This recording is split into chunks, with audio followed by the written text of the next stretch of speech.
Our next paper is by Jean du Verger, who is head of foreign languages at the École nationale supérieure de mécanique et de microtechnique in Besançon. He's currently a doctoral student at the Sorbonne, and he's the author of an article which appeared in Moriana in 2014 on geographical, cartographical, and cosmographical echoes in Teofilo Folengo.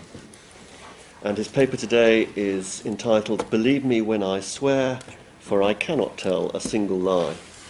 Teofilo Folengo's Calculated Publishing Strategies."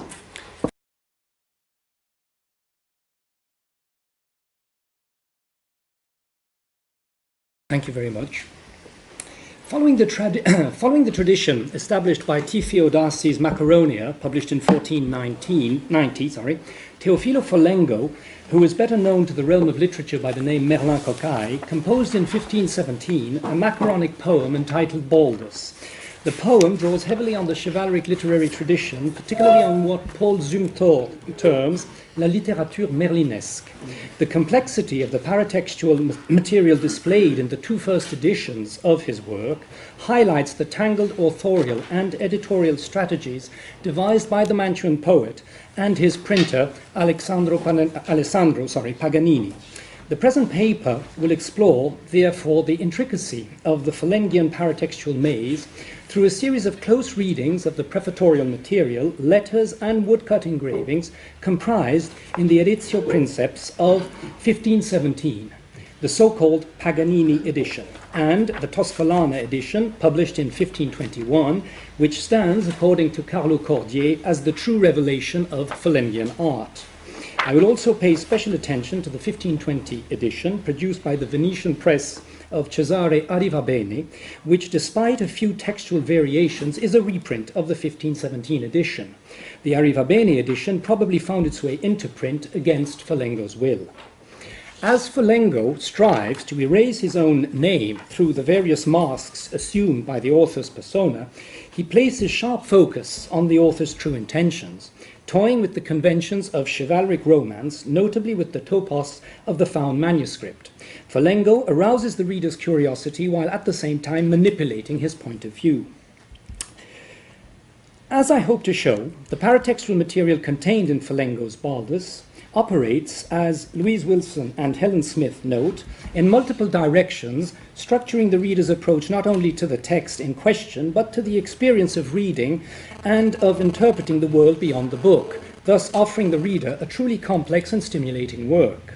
The present study will therefore confine itself to a brief presentation of the paratextual material of Folengo's Baldus before exploring the way in which our bard poses the perennial question of the authorial's intentions. Genet claims that a text does not exist without its paratext. The French critic views the paratextual elements, namely the title, the dedicatory epistle, and the preface, as authorial comments on the book. Moreover, the paratext functions, of course, as a captatio benevolentiae, whose role is to capture the reader's attention. However, before puzzling out the way in which the author makes use of this peripheral material, I first want to present the different elements which constitute the Folengian paratextual mechanism. Let us begin with the title, whose responsibility, as Genet notes, is always shared by the author and the editor. The titles of the three editions considered in this study differ substantially from one edition to another. Document number 1. Each title provides the reader with a certain number of variations which must have undoubtedly exerted an influence on the way in which the reader approached the poet's work. According to Stefano Golizza's depiction of bookshops in Renaissance Italy, it was unfashionable to enter them just to buy books. Perusing titles along the stalls was a way to satisfy personal curiosity as much as a form of social duty. Therefore, if one examines for a moment the titles of the three aforementioned editions, bearing in mind the way in which Genet views the title, which is at the least composed of a message, the title itself, one can notice how the emphasis is placed on various parts of the title in such a way that the perspective shifts from one edition to another. Thus, each edition provides the reader with specific information. The title of the Editio Princeps of 1517 foregrounds the author's cognomen, profession and origin, which during the 16th century was customary editorial practice. It also sheds light on the fact that the work had not been published before, novelty being, of course, of utmost importance in the editorial field. The 1520 Arrivabene edition focuses on the literary genre Macaronia, to which the work pertains. It seems, therefore, a fair assessment to believe that the publisher wished to ride on the tail of Odassi's successful work, which bore not only the same title, but had also been re-edited in 1520. Moreover, while focusing on the tale's vividness, the reader is told that this edition has been purged of its defects, leading him to believe that it had been obviously revised and corrected by the author himself. In his brief study on the different prefaces of the above-mentioned editions, Alessandro Luzio claims that the 1520 edition was probably the work of an impostor. As for the 1521 edition, it stresses that the book contains the complete works of Merlin, Opus Merlini Coccai. The focus, as you can see on the document, the focus is clearly on the word fantasiae, which is printed in capital letters, giving the reader a clear indication as to the type of narrative he is about to read. Strangely enough, the hero's name Baldi appears only at the very end of the title itself. The importance given to the name Merlin, indicates the influence of the Merlinesque tradition, which had been developing in Italy since the mid-13th century. The motif emerged, as Paul Zumthor notes, in a period of political and religious unrest, much like the very period in which Folengo wrote his work. The character of Merlin was viewed at the time not only as a magician, but also as a prophet, and Folengo's work clearly bears the inheritance of this tradition, which probably explains the eschatological aspect of the poet's work. If we consider the various functions of the title, which, according to Jeanette, enable the reader to identify the work while designating and highlighting its content, one is left to wonder why Folengo was so cautious in throwing a veil over the title of his opus magnum. Or was he simply considering the appetizing value of a dose of obscurity and ambiguity to entice the reader's curiosity? Let us now examine the visual paratext. Let us now examine the visual paratext. Peter Stallerbras underlines the importance of illustrations as, I quote, supplements whose values is simply to reinforce a pre-existing textual message. Consequently, the illustrations clearly contribute to enhancing the narrative's vividness. The Editio Princeps of 1517 has no illustrations whatsoever. The 1520 edition is adorned with 13 woodcuts, and the 1521 Toscolana edition contains 53 woodcuts. The presence of illustrations revealed the printer's confidence that the book would probably sell rather well. The 1520 edition uses only 3 engravings. The first one for the title page, while the 2 others appear more or less alternatively throughout the book. The title page engraving represents here, as you can see, a man standing on a stage in a fictive architectonic frame. He is standing in front of an alcove playing the lira da braccio. On the phylactery, which is stretched between both columns in front of the epistyle, one can read the sentence Heroica Carmina Mando. The engraving, therefore, highlights the role of music in Baldo, while the sentence combines the oral, Carmina, and scribal, Mando, nature of the work, a work which was not only to be read, but, owing to the rather low literacy rate in Italy at the time, we can assume that Folengo's book was also read aloud to an illiterate audience. These 2 illustrations, which dot the text unevenly, show overall no discernible relation between verbal and visual messages. The presence of a limited number of small woodcuts used in the 1520 edition indicated, according to what Paul Grendler notes about editorial practices in Renaissance Italy, that the book probably belonged to the chivalric tradition. By contrast, the Toscolana edition displays a series of woodcuts which were specially engraved for the book and whose quality is far superior to those displayed in the edition printed by Arrivabene. The title page of the 1521 edition shows Merlin Coccai, here, as you can see, wearing a laurel wreath and sitting on a keg of wine. A keg, in the Mantuan dialect, is coccaio. between two macaronic muses, Togna, who's holding a bagpipe, and Zana, who is obviously feeding him something which looks like a macaroni dish. If the woodcut clearly pictures the way in which Merlin is inspired by the muses, it also focuses on the importance of wine. Merlin is portrayed holding a jug of wine, while another jug, pictured at his feet, is spilt over. This finds an echo at the end of Canto 1, when the poet says, I quote, "But now our muse is thirsty and calls for a jug." We're not told if it's of wine or anything, but this first book has drained the ink from the inkpot. While the muses feed the poet's inspiration, the reader's ingestion of Merlin's writing will probably inebriate his senses. As I will subsequently show, wine and ink are metaphorically linked in our poet's work. Hanging above the three characters are the arms of the Kokai family, which are not without resembling those of the Folengo family. The Folengian arms are described by Merlin in Canto 5. I quote, "The coat of arms of Folengazzo, dented by 100 blows, is still hanging on the wall." One can see that the upper left-hand side of the woodcut seems to have been partially erased, thus symbolizing the indentation mentioned by Merlin. Mario Chiesa notes that the woodcuts were carefully placed to match the text, signaling that the book reflected the Venetian tradition of chivalric romances. He also infers that the court of Mantua probably contributed financially to the project, considering the great cost of making woodcuts at the time. As for Massimo Zagia, he's convincingly showed that Folengo played a central part during the entire editorial process and therefore paid special attention to the engravings. While examining the paratextual material pertaining to Folengo's Baldus, one cannot avoid noticing the use of pseudonyms, whose main purpose is obviously to anonymize the authorial self. They constitute one of the main features of Folengo's editorial strategy.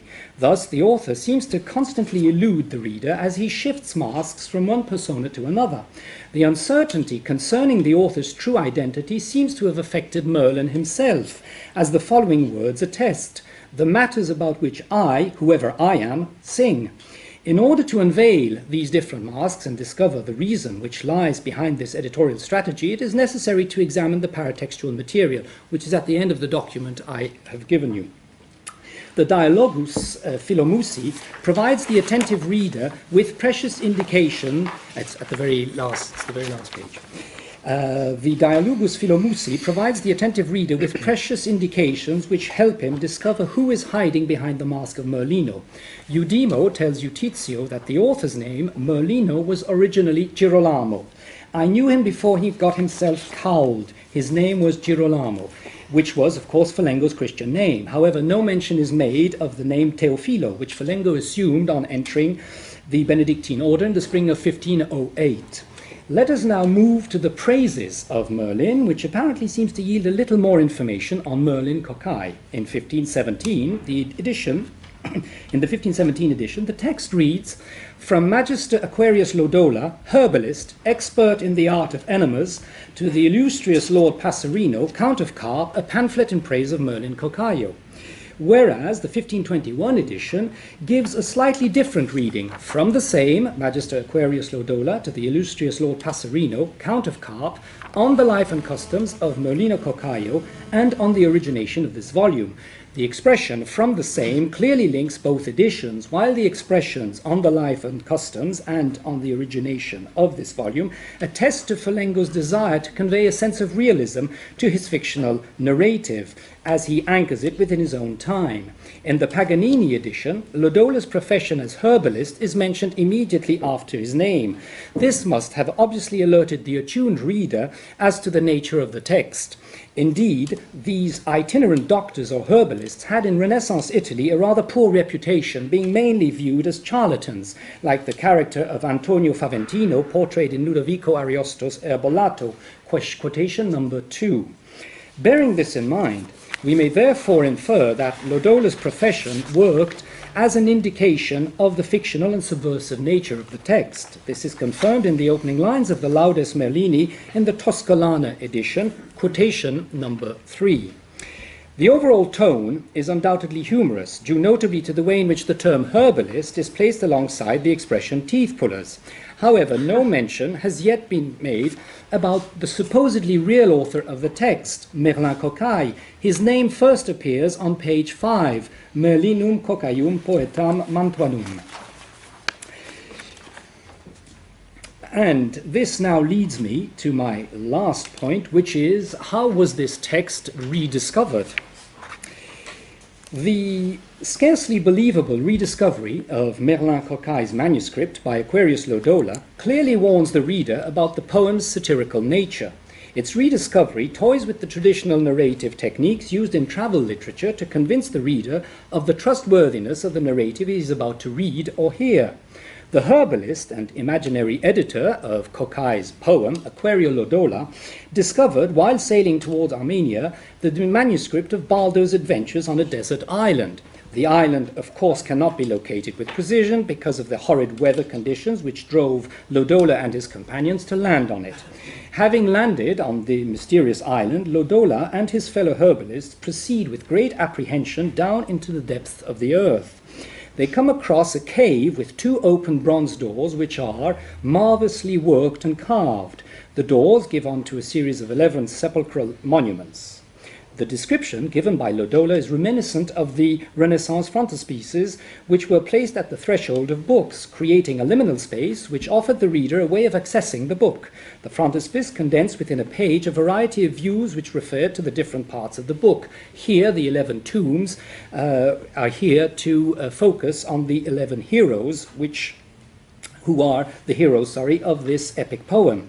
The highly graphical quality of Lodola's description creates a pictorial illusion which springs forth before the reader's eyes. Placed above the 11 tombs, which hold the corpses of Baldo and his companions, one can read on a hanging porphyry tablet the following text, quotation number 7. This spatial metaphor conveys a sense of realism to the scene depicted by Lodola. As he stands before the book's threshold, the reader is then invited to read the epigrams. While Lodola walks him through the tombs, each one is described in great detail, quotation number 8. Lodola and the other members of the group then arrive in a place where they witness a rather strange sight, quotation number 9. If in the opening lines of Orlando Furioso's proem, Ariosto describes his work as un'opera d'inchiostro, a work of ink, Lodola tells the addressee that the ink used in this book is wine. As a consequence, the reader's senses will, as I've already mentioned, probably be inebriated by the wine fumes disseminated by the ink as he reads the macaronic word which was invented to promote laughter. Lodola and his companions pull open the cork, cocaio in Italian, which kept the urn sealed, and discover to their great surprise Bocalus, the buffoon, who is described as a scrawny man with a beard down to his navel. He expresses himself in a rather cryptic manner, worthy of an Oedipal explanation. Having freed the old man's poor soul, Lodola and his fellow herbalists, who have still not been able to locate Merlin's tomb, arrive before the last sepulchre, which holds Fracassus's corpse. Quotation number 10. If the unearthing and opening of the coffer in the vaulted tomb brings back to light Baldo's epic narrative, the reader, on opening the book, will in turn release the subversive spirits of Baldo and his companions in a way reminiscent of the way in which the enchantress Melissa conjured spirits from her book before Bradamante's eyes in the 3rd canto of Ariosto's Orlando Furioso. This metaphorical relationship between Folengo and the Folengian text, and Ariosto's poem sheds light on the nature of Merlin Cocaille's potent and subversive text. Moreover, the oscillation between light and darkness created by the recurrent metaphorical expression bring to light and the verbs bury or cover are clearly related, as Brian Richardson notes, to the concept of publication itself. Folengo is using here one of the oldest motifs in Western literature, a motif which dates back to the ancient Greek romance Aethiopica, which had been composed by Heliodorus of Emesa, the topos of the found manuscript. The topos purported to the trustworthy account of the text's existence while also integrating, as Christian Angelet remarks, the authorial voice. In medieval literature, it was used as a device to attest to the narrative's authenticity. The reality of the events depicted in the text is reinforced by the presence of eyewitnesses. You should not think, says Lodola, that I dreamt it, given that I can lead forth many witnesses, especially my co-herbalists. But if we have a closer look at the names of Lodola's companions, despite being pompously referred to as magisters, they are barely credible. Quotation number 11. The reader's mind is therefore left oscillating between the fictional realm of the narrative, Baldo's epic adventures, and the metafictional aspect of the work, the story of the book itself, and how it came into existence. To conclude, Marian Rothstein notes that reading is a treacherously non-neutral activity. Conversely, writing and publishing were dicey activities, which probably explain Folengo's complex publishing strategies. But this literary game of hide and seek may also have a deeper meaning. The paratextual material displayed in Folengo's Baldus functions like a house of mirrors which distorts the truth, while at the same time acting as a refractive surface, conveying fragments of information which the attentive reader may piece together. The truth he is made to discover is couched in textual fragments which are embedded in the paratextual material I have just examined. As the reader sloughs off Folengo's masks one after the other, the author's face appears progressively to the reader, much in the same way the true meaning of the book, which lies embedded in the narrative, comes progressively to light. As Ariane Bale has convincingly noted, cette zone du texte devient donc stratégique dans la mesure où elle permet à l'auteur de dire la maîtrise qu'il a de son texte. The iteration of the spider and fly motif, which dots the first 12 cantos, is there to remind the reader that he is constantly at risk of being ensnared in the author's web if he does not keep his attention focused on the truth which lies beyond the book. Like the character of Master Peter, the puppet man in Cervantes' Don Quixote, Folengo turns out to be one of the cleverest literary puppet masters of the Renaissance. The Mantuan poet's verbal paratextual edifice creates an illusionistic realm which discombobulates the reader, much in the same way Master Peter's puppet show confuses the sense of the Knight of the Sorrowful Countenance. Yet, in the meantime, the paratext clearly provides the reader with a clue to decipher the book's true meaning. Thus, to paraphrase the narrator in Ariosto's Orlando Furioso, now if it be of Baldo, true or not, I mean not in defense of it to stand. Thank you very much.